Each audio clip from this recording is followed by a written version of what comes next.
Hello, my friends. So, if today's date, June the 26th, is your birth date, this is a reading for you for this year. It's a four-card pull, a general energy card, a challenge you might face this year, an action you can take to keep in balance, and an outcome card. Where does this help you to go?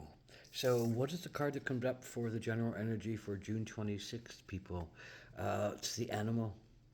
And the animal is saying you have to get back in touch. You have many times and chances to get back in touch with your animal part of self, that part of self that shuts off all the uh, technical part of the world, shuts off all the push and the drive part of the world, shuts off all the cement part of the world, and gets back into one's body, gets one back into one's nature, finds nature somehow, reconnects with that part of self that is animalistic, that just needs that presence in its body, that needs to have its food, it needs to have its call in nature. It needs to have its physicality, its sensuality, its presence. And in actuality, I think presence is really one of the utmost things that the animal can convey to us, is that sense of the flight and freeze syndrome. When an animal is attacked, it can fly away, or it can fight, or it freezes. Have you seen rabbits? If you or other creatures that freeze, and if something attacks them and they live, they then shake it off. Their whole body shakes out the trauma that it experiences, and because it can't carry that forward, because if it holds all that trauma uh, that it's gone through in its life, and it puts all that trauma in its way, it's not going to have a good life. It's gonna freak out. It's gonna get eaten quickly. It's not going to have a life. It's going to be living in its sorrow. So the power of the animal is to become present, is to become natural, is to shake off those things that keep it from being aware and alive, and understanding of the moment that it's in, so that it can relax when it needs to relax, and it can be aware when it needs to be aware, but it knows the difference, and it knows how to practice that difference, and it knows how to keep healing itself as it goes along. So again, this is a year of finding that animal part of self, shaking off things that you don't need to hold on to, becoming more present in your wild part of self, cutting yourself back from the sense of civilization, quote, and finding that raw root power that will talk to you about your own power and who you are, but also the things that keep you from experience yourself in the biggest and most balanced way that we can. We need these animal instincts. We need these animal parts of ourselves. We are animal. We are human, but we are animal to our root. And so, what is the challenge for you this year? Well, the challenge is the Five of Cups. And the Five of Cups generally represents sorrow. It represents leaving behind things, events, people that no longer have any promise, that no longer that didn't fit the bill for you, that didn't live up to your expectations. Maybe it's actually an actual death of someone.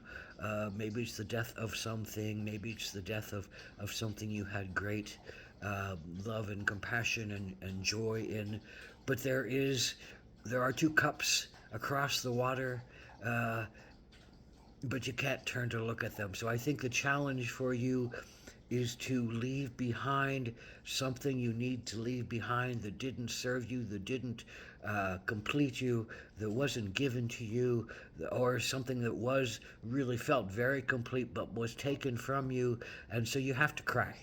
You see that water there in this card? It means you have to face the water, and you have to grieve for what you lost, and what you didn't get, and what you wasn't able to succeed in, and what you didn't feel accomplished by, because there are other cups waiting for you. Once you cross that water. Once you grieve and become open again, then you become open to the next experience that you're supposed to become open to. You can't hold on to this pain forever. It's going to really eat you alive, and your challenge is to face your animal sorrow. Face your animal sorrow and shake off the grief, shake off the anger, shake off the pain, shake off the fear that all that loss brings up for you, that you're not willing to look because it feels so big and so huge and so immense to you. And it says possibly a lot about how you think your worth is to the world. So what do you need to do to keep yourself in balance? Well, it's a spider. Create your art. uh, Creator is a title given to spider. Spider's often been for many different cultures a sense of what created the universe, what created humans, what created the existence of our web of interconnectedness, what created our life in front of us. Spider weaves the loom of creation.